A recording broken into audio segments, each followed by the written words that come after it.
제가 이제 지난번 한 2번 정도 이 강단에 서서 말씀을 전할 기회가 있었는데요. 저는 그동안 삶 가운데서 하나님을 어떻게 만나는가, 바라보는가에 대해서 강조했었습니다. 그래서 첫 번째 말씀을 전할 때에는 시편 73편을 묵상하면서 고난 가운데에서도 주님을 신뢰하면서 그분께서 내미시는 그 능력의 손, 도움의 손을 잡는 것에 대해서 우리가 강조했습니다. 두 번째 제가 말씀 전할 때에는 시편 90편을 함께 읽었지요. 그래서 그때 제가 말씀드린 것은 우리의 삶을 주관하시는 창조주 하나님 그분을 신뢰하면서 우리의 육과 영을 거룩한 하나님의 성전으로 만들어 갑시다 라고 말씀드렸습니다. 그래서 예수님처럼 살아갑시다 라고 했죠. 그래서 예수님처럼 살아가는 그 삶을 어떻게 살까? 그것이 오늘의 또 궁금증으로 남아 있습니다. 하나님께서 우리 삶 가운데 어떠한 은혜를 베풀어 주시며 살아가는지, 은혜에 우리들이 어떠한 마음으로 나아가야 되는지 살펴봤던 것이 지난 설교들의 주제였는데, 오늘 그 주제를 가지고 계속 말씀을 나눠보려고 합니다. 우리 유니온교회 표어가 예수님처럼, 또 꼭 예수님처럼이라는 표어인데, 구원의 은혜를 선물로 받은 자들이 어느 방향으로 살아가야 할지 분명한 표대를 보여주고 있다고 생각합니다. 세상에서 소금으로 살아가고 빛으로 살아가는 그런 성결한 삶을 살아가자라는 결단의 고백이지요. 우리는 그 거듭나는 은혜가 단지 구원의 은혜로 끝나는 것이 아니라 복음으로 삶을 살아내고 또 그 향기를 그 이웃 간에 드러내는 것이 우리의 삶의 과제이고 목표임을 잘 알고 있습니다. 그렇다면 특별히 우리 성결인으로 살아가는 우리가 그 거룩한 삶을 어떻게 살아나가야 할 것인가, 제 고민이기도 하고 우리 유니온 공동체의 고민이기도 하지요. 이 질문을 가지고 다시 한번 말씀을 나눠보고자 합니다. 방금 우리 시편 1편 묵상했지요. 많은 분들이 애송하는 시편입니다. 잘 아시듯이 그 시편 1편에 어떤 내용이 들어있죠? 맞습니다. 복 있는 사람은 복 있는 사람이라는 말로 시작합니다. 우리 삶에 두 가지 길이 있다고 했습니다. 복 있는 사람의 길, 악인의 길. 의인들의 길과 악인들의 길이 있는데, 하나는 하나는 복 있는 사람들이 악을 따르지 아니하고 말씀을 주야로 청정하며 나아가는 그 삶. 다른 하나는 말씀을 떠나서 세상의 가치를 쫓아 사는 삶입니다. 시편의 저자는 어느 길이 선하고 의롭고 또 어떤 길이 악한 길인지 분명하게 보여주고 있습니다. 말씀을 주야로 청정하는 그 삶이 우리에게 필요한 삶이다라는 고백이지요. 특히 이제 지지난주에 우리 주일에 말씀 전해주신 목사님께서는 이 땅 가운데 우리가 나그네로 살아가고 있다라고 말씀해 주셨어요. 그래서 우리 인생길 앞에 두 개의 본향이 있다라고 말씀해 주셨죠. 하나는 우리들이 떠나온 그 본향을 추구하는 삶이 있기도 하고, 또 다른 하나는 우리 하나님께서 우리에게 예비해 주신 또 다른 그 본향, 더 나은 본향이 있다고 해주셨습니다. 말씀을 듣는 그 누구든 간에 우리는 말씀이 증거하는 그 어떤 선한 길 또는 그 예비된 더 나은 길을 추구하는 것을 바랄 것입니다. 그래서 오늘 함께 읽은 그 시편 1편에서도 마지막 절에 이렇게 말씀하고 있는 거예요. 무릇 의인들의 길은 여호와께서 인정하시나 악인들의 길은 망하리로다. 상선벌악이라는 말로 있죠. 의롭고 선한 자를 축복하시고 악한 자는 벌하신다는 말씀입니다. 참으로 자명한 진리입니다. 하지만 삶은 우리의 경험 속에서 느껴지는 것이 그렇게 심플하지 않죠. 삶의 여정 가운데 우리는 복을 누리기도 하고 또는 어려움을 경험하기도 합니다. 그래서 시편 101편에서 시인은 이렇게 노래하기도 합니다. 시편 101편 2절 내가 완전한 길을 주목하오리니 주께서 내게 어느 때나 내게 임하시겠나이까? 내가 완전한 마음으로 내 집안에서 행하리이다. 시인은 하나님께서 우리 믿는 자들에게 제시하는 그 완전한 길 따르겠다고 다짐하는데, 또 시인은 이 길을 따르는 그 사람들과 함께하리라 라고 다짐을 하고 있어요. 그런데 악한 길을 따르지 않겠다, 또 그런 사람들 용납하지 않겠다라고 다짐합니다. 그런데 동시에 이렇게 묻고 있어요. 주님, 제게 언제 오십니까? 주님, 제게 언제 함께 하십니까? 굳센 다짐 가운데 입 밖으로 툭 튀어나온 어떤 질문이 하나 있는 거예요. 주님께서 나와 영원히 함께 해주시기를 탄원하고 있는 어떤 그 간절한 소망. 그런데 이어지는 시편 102편을 보십시오. 제목을 보면 고난당한 자가 마음이 상해서 자신의 근심을 여호와 앞에 토로하는 기도라고 되어 있습니다. 첫 두 구절을 읽어드립니다. 여호와여, 내 기도를 들으시고 나의 부르짖음을 주께 상달하게 하소서. 나의 괴로운 날에 주의 얼굴을 내게서 숨기지 마소서. 주의 귀를 내게 기울이사 내가 부르짖는 날에 속히 내게 응답하소서. 어찌된 일인지 시인은 내 상황을 막 탄식하면서 주님께 나아갑니다. 주님께서 내 기도를 듣지 않는 것 같은 어떤 상황, 주님께서 막 얼굴을 숨기신 것 같은 그 상황, 어떤 시편 73편의 그 시인의 탄식과 비슷합니다. 시편 73편 1절에서 3절, 하나님이 참으로 이스라엘 중 마음이 정결한 사람에게 선을 행하시나 나는 거의 넘어질 뻔하였고 내 걸음이 미끄러질 뻔하였으니 이는 내가 악인의 형통함을 보고 오만한 자를 질투하였음이로다. 그렇습니다. 시인은 하나님께서 인자와 진실이 가득하신 분, 흘러 넘치시는 분임을 이미 잘 알고 있습니다. 그게 우리의 신앙이죠. 그분께서 의로운 자에게 정결한 자를 또 복된 길로, 선한 길로 인도하시는 것도 너무 확신하고 있어요. 잘 알아요. 앞서 우리가 시편 1편에서 읽었던 어떤 자명한 진리, 상선벌학의 진리입니다. 하지만 이상해요. 우리가 살아가는 삶은 너무 이상해요. 하나님의 의를 추구하고 정결을 추구해도, 그렇게 노력해도 이 땅 가운데 악은 관영합니다. 오히려 그들이, 악한 자들이 떵떵거리면서 잘 먹고 잘 살아가고, 그러니까 주님을 따른다는 내가 고단하고 힘들어 보여요. 그죠? 그들로 인해서 내가 심지어 고난을 당하기도 하고 멸시 핍박 당할 때도 있습니다. 그러니까 분이 가시지 않는 거예요. 할 수 있는 일이란 뭐가 있을까요? 하늘을 향해서 부르짖는 것밖에 없다, 이겁니다. 그래서 시편 89편에서 시인이 나라가 패망할 때, 성전이 무너져가는 걸 보면서 이렇게 외칩니다. 시편 89편 46절에서 47절. 여호와여, 언제까지니까? 스스로 영원히 숨기실 것입니까? 주의 노가 언제까지 불붙듯 하시겠나이까? 나의 때가 얼마나 짧은지 기억하십시오. 주께서 모든 사람을 어찌 그리 허무하게 창조하셨습니까?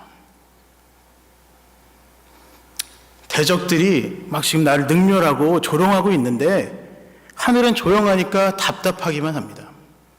마치 물들이 막 내 목에 차서 들어오는 것 같아요.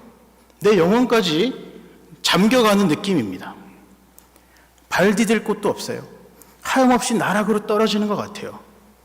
그 상황, 구해달라고 목이 쉴 정도로 부르짖고 있는데 침묵, 그 침묵뿐인 그 상황. 주님, 언제까지입니까? 언제 오십니까? 그래요. 하나님과 언약을 맺었던 구약의 백성들, 그 상황 가운데서도 우린 비슷한 느낌을 늘 느껴요. 하나님께서는 아브라함에게 내가 가나안 땅이라는 곳을 기업으로 주리라 라고 약속하셨습니다. 내가 너의 후손을 막 하늘의 별보다 창대케 하리라 라고 축복하셨습니다. 그래서 떠난 거잖아요, 고향 땅을. 그런데 이후의 상황이 어때요? 나그네 대해서 이리저리 떠돌아다녀야 됐고, 막상 가나안 땅에 가보니 기근이 있고, 결국 애굽에까지 가야 됐고, 또 심지어 아내는 불임이고, 아브라함 나이가 많고, 그런 상황이었습니다. 불안했을 겁니다.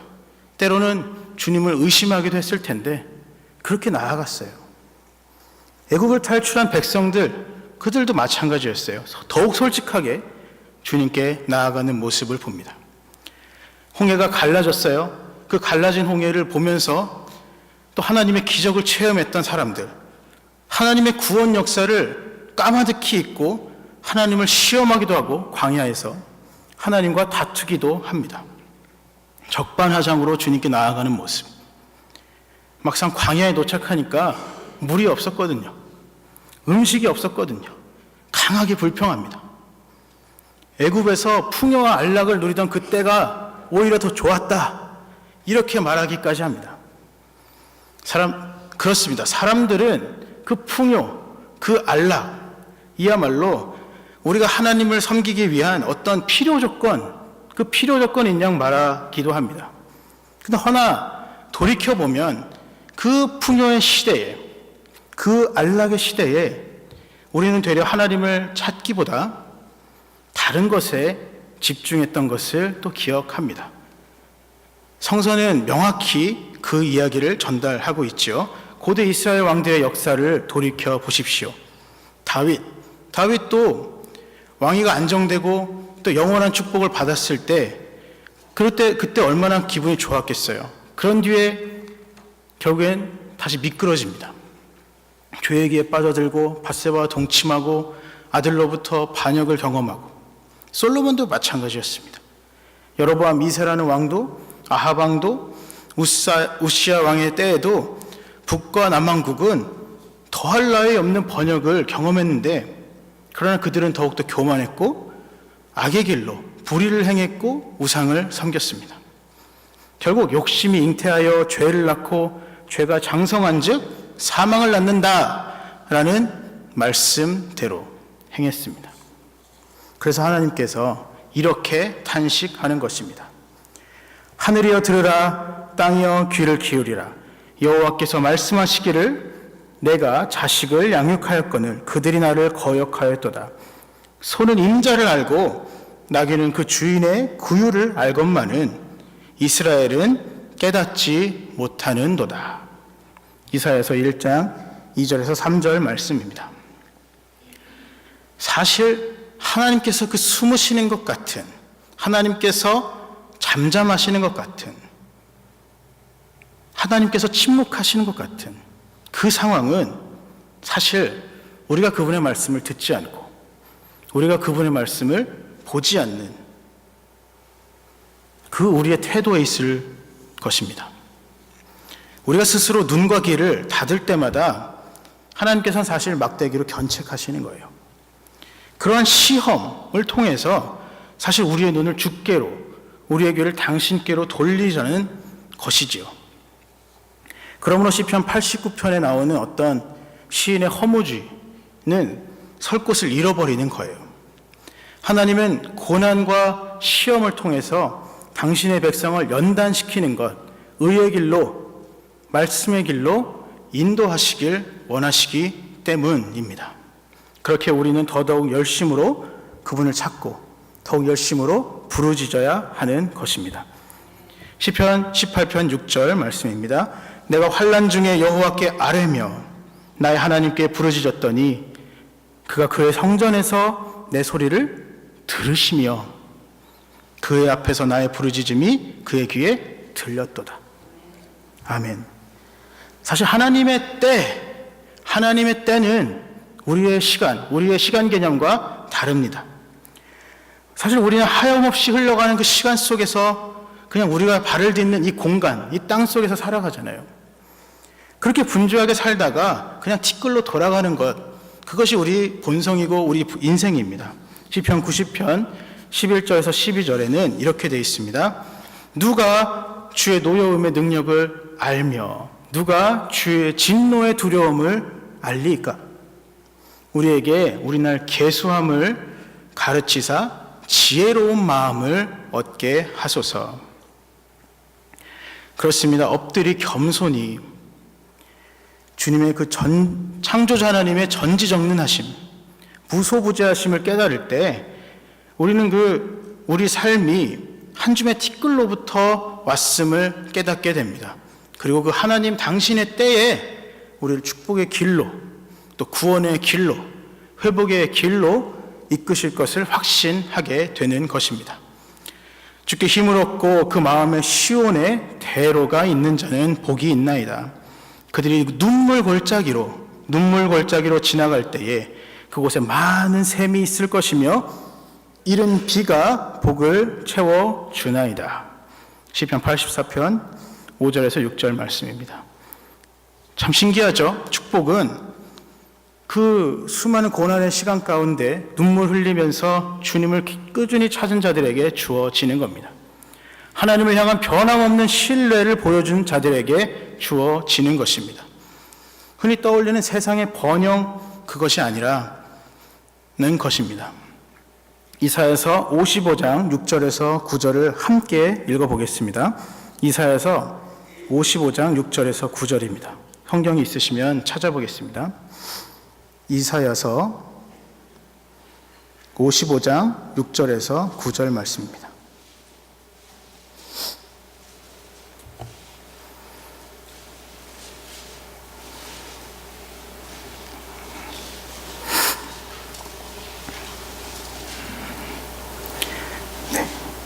이사야서 55장 6절에서 9절 함께 봉독하겠습니다. 너희는 여호와를 만날 만할 때에 찾으라. 가까이 계실 때에 그를 부르라. 악인은 그의 길을, 불의한 자는 그의 생각을 버리고 여호와께로 돌아오라. 그리하면 그가 긍휼히 여기시리라. 우리 하나님께로 돌아오라. 그가 너그럽게 용서하시리라. 이는 내 생각이 너희 생각과 다르며 내 길은 너희 길과 다름이니라. 여호와의 말씀이니라. 이는 하늘이 땅보다 높음같이 내 길은 너희 길보다 높으며 내 생각은 너희 생각보다 높음이니라. 아멘. 놀라운 말씀입니다. 하나님께서 당신을 찾는 자들에게 반드시 응답하리라는 약속의 말씀입니다. 유대인들의 바벨론 포로 생활을 떠올려 보십시오. 적개성에 결국 나라가 망하고 성전이 무너졌습니다. 저 백성들은 적의 땅으로 끌려갔습니다. 말도 또 마음도 통하지 않는 그 이방 땅, 미지의 땅, 우상을 섬기는 그 땅에서 그제서야 백성들은 하나님을 찾기 시작합니다. 하나님께서 우리를 고향으로 돌려보내시길, 또 돌려보내시리라 라고 확신합니다. 이사야서 49장 11절 13절 내가 나의 모든 산을 길로 삼고 나의 대로를 도드리니 어떤 사람들은 먼 곳에서, 어떤 사람들은 북쪽에서, 어떤 사람들은 서쪽에서, 어떤 사람은 시님 땅에서 오리라. 하늘이여 노래하라. 땅이여 기뻐하라. 산들이여 즐거이 노래하라. 여호와께서 그의 백성을 위로하셨은즉 그의 고난당한 자를 긍휼히 여기실 것임이라. 여기서 우리는 사람의 때가 아니라 어떤 하나님 당신의 때에 응답하시는 그분의 역사를 봅니다. 어떤 고난의 풀무를 통과한 당신의 백성을 연단시키시고 하나님께서 정금같이 나오도록 하시는 것이죠. 그래서 욥은 이렇게 노래하는 거예요. 나의 길 오직 주가 아시나니 나를 단련하신 후에 내가 정금같이 나오리라. 우리가 잘 부르는 찬양의 가사가 이지요. 그렇습니다. 하나님께서는 고난받는 자의 부르짖음 반드시 들으십니다. 슬퍼하며 애통해하는 자의 그 눈물 반드시 닦아주십니다. 약속을 신뢰하며 나아가는 자에게 그 약속 성취해 주십니다. 아멘. 하나님을 향한 그 믿음이 중요하다라는 것입니다. 그래서 히브리서 11장에 믿음은 바라는 것들의 실상이요 보이지 않는 것들의 증거니 선진들이 이로써 증거를 얻었느니라 라고 되어 있는 거잖아요. 그 선진들이 과연 누굽니까? 하나님과의 약속을 믿음으로써 따르고 기다리고 또 그것을 끝까지 지켰던 노아, 아브라함, 모세, 사무엘, 다윗과 같은 수많은 사람들입니다. 그러나 그들의 생에 하나님 약속 실현되는 거 못 봤을 수도 있어요. 또 못 봤어요. 고난당하고 세상 가운데 유리하며 살았다라고 합니다. 11장 38절에서 40절. 이런 사람은 세상이 감당하지 못하는데 그들이 광야와 산과 동굴과 토굴에서 유리하였느니라. 이 사람들은 다 믿음으로 말미암아 증거를 받았으나 약속된 것을 받지 못하였으니 하나님이 우리를 위해서 더 좋은 것을 예비하셨은즉 우리가 아니면 그들로 온전함을 이루지 못하게 하려 하심이라. 아멘. 그래요. 하나님 생각은 우리의 생각과 다릅니다. 하나님의 길은 또 우리의 길과 다릅니다. 하나님은 사실 더 좋은 것으로 우리를 인도하시길 원하십니다. 과연 그 더 좋은 것, 그 더 좋은 것이란 무엇인가? 바로 그 믿음의 주요, 또 온전케 하시는 이인 그 예수 그리스도 그분입니다. 네, 사실 여기까지 우리가 너무 잘 아는 이야기예요. 너무나 잘 알죠. 근데 사실 너무나 잘 알기 때문에 우리는 이 진리를 망각하고 또 잊어버릴 때 있습니다. 사실 참으로 이상하게도 자주 넘어져요. 또다시 넘어져서 홍해를 봤는데도 또 주님과 다투는 그 상황으로 돌아가 버립니다. 하나님이 함께 하신다라는 것을 경험하고도 또다시 세상 속으로 돌아가 버릴 때 있습니다. 눈을 세상으로 돌리고 귀를 거기로 돌려버립니다. 겉모습에 열중하다가 속사람은 말라갈 때 있습니다. 사람의 시선에 신경 쓰다가 하나님의 시선 망각합니다. 그렇게 또 타협하여 갈 때 있습니다. 그것이 사실 중생 이후의 딜레마이지요. 이사야서 58장 2절 세 번역으로 읽어드리면 그들이 마치 공의를 행하고 하나님의 규례를 저버리지 않는 민족이나 되듯이 날마다 나를 찾으며 나의 길 알기를 좋아한다. 그들은 무엇이 공의로운 판단인가를 나에게 묻고 하나님께 가까이 나아가기를 즐거워한다 라고 한다. 바벨론에서 포로 되었다가 돌아온 자들의 현실 다시 생각해 보면 예루살렘은 완전 폐허였고 도시라는 게 아예 없었어요. 먹을 거 하나 없고 마실 거 하나 없는 광야였습니다. 다시 하나님을 바라봐야 했어요. 하나님만 바라봐야 됐어요. 말씀의 법을 강조해야 했습니다. 그분의 도우심이 어느 때보다 절실했던 현실이었습니다. 그런데 하나님을 신실히 따르자, 말씀의 법을 따라가자라고 촉구한 에스라나 느헤미야 같은 분도 있었지만 그분을 따르는 채 하면서 속으로는 딴 마음을 품었던 사람들 많이 있었습니다. 그래서 이렇게 말해요. 그들은 몰지각한 목자들이라 다 제 길로 돌아가며 사람마다 자기 이익만 추구한다. 이사야서 56장 11절. 마치 사사시대로 돌아간 것 같아요. 자기 소견대로 살아가는 상황, 하나님을 섬긴다라고 입으로 말은 잘해도 거칠해 뿐인. 말라기서에도 그런 상황이 나오죠. 말라기 3장 13절에서 14절. 여호와가 이르노라 너희가 완악한 말로 나를 대적하고도 이르기를 우리가 무슨 말로 주님을 대적했습니까? 하는도다. 너희가 말하기를 하나님을 섬기는 것이 헛되니 만군의 여호와 앞에서 그 명령을 지키며 슬프게 행하는 것이 무엇이 유익하리요. 거칠애로 하나님을 섬기면서도 또 적반하장의 상태로 돌아가는 거예요. 마사의 백성들처럼 하나님을 시험하려 하고 무리바의 백성들처럼 하나님과 다투려고 하는 그런 모습들, 교만하고 또 외식하는 모습입니다. 첫사랑을 잃어버린 자들의 태도입니다. 되려 그들은 아마 풍요의 땅 바빌론이 그리웠을 수도 있어요.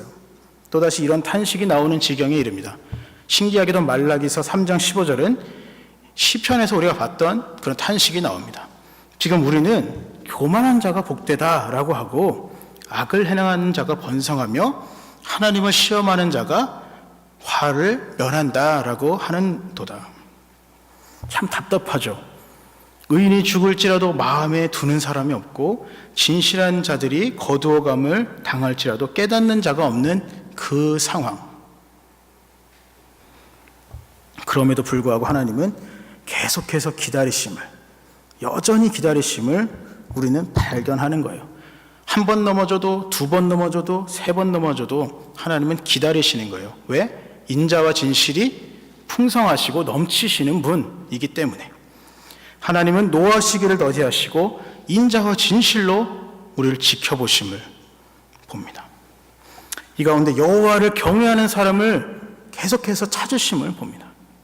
하나님을 두려워하고 말씀의 뜻에 살아가는 그 당신의 백성들, 그 사람 말입니다. 그 사람들이 여러분 되기를 축복합니다. 그들을 위해서 길을 열어두시는 거예요. 마태복음 3장 1절에서 3절 보면 그때에 세례 요한이 이르러서 유대 광야에서 전파하며 말하되 회개하라 천국이 가까이 왔다 하였으니 선지자 이사야를 통해서 말씀하신 자라 일렀으되 광야에 외치는 자의 소리가 있어서 이르되 너희는 주의 길을 준비하라 그가 오실 길을 곧게 하라 하였느니라. 그 길이 뭐예요? 예수 그리스도의 오실 길을 준비하라는 거예요. 고아와 과부와 나그네의 친구가 되시는 분, 눈먼 자의 눈을 뜨게 하시는 분, 못 듣는 자의 귀를 열어주시는 분, 걷지 못하는 자를 걷게 하시는 분, 그분의 길이야말로 우리 믿음의 선진들이 걸었던 그 길이라는 거죠. 시편 1편의 기자가 특히 강조하는 그 복의 길, 복이 있는 사람의 길이 바로 예수 그리스도가 선포하는 그 천국의 길이다라는 것입니다. 여러분 그 길을 걸어가고 계십니까? 아멘. 오늘 우리 함께 부른 찬양 4절에 가자는 4절 가사는 다음과 같습니다. 이 땅 위에 험한 길 가는 동안 참된 평화가 어디 있나 우리 모두 다 예수를 친구 삼아 참 평화를 누리겠네.